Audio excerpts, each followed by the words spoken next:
ಗೃಹ ಮಂತ್ರಿಗಳು ತುಂಬ ಟೈಮ್ಲಿ ಆ್ಯಕ್ಟ್ ಮಾಡ್ತಾರೆ, ಅದೆಲ್ಲ ಯಾವ ಅನುಮಾನ ಇಲ್ಲ.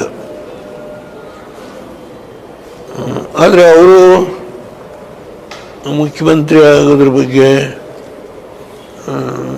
ಆಸಕ್ತಿ ನಂದು ಇದೆ ಅಂತ ಹೇಳಿದ್ದಾರೆ. ಇದರಲ್ಲಿ ಈ ಕಡೆ ಸ್ವಲ್ಪ ಗಮನ ಹರಿಸ್ಬೇಕಷ್ಟೇ.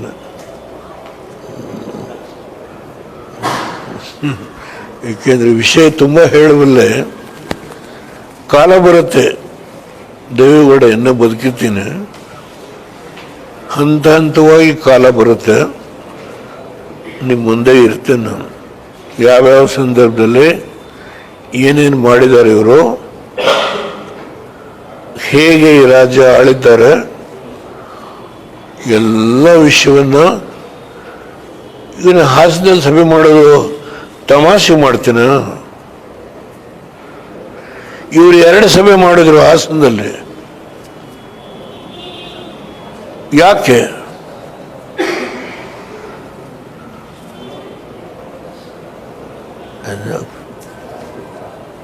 ಟೈಮ್ ಹಾಗಾಗಿ ಬರುತ್ತೆ.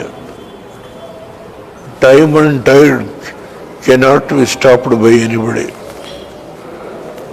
ಸಮುದ್ರದ ಅಲೆಗಳು ಟೈಮನ್ನು ನಿಲ್ಸೋಕ್ಕೆ ಯಾರ ಕೈಲೂ ಸಾಧ್ಯ ಇಲ್ಲ.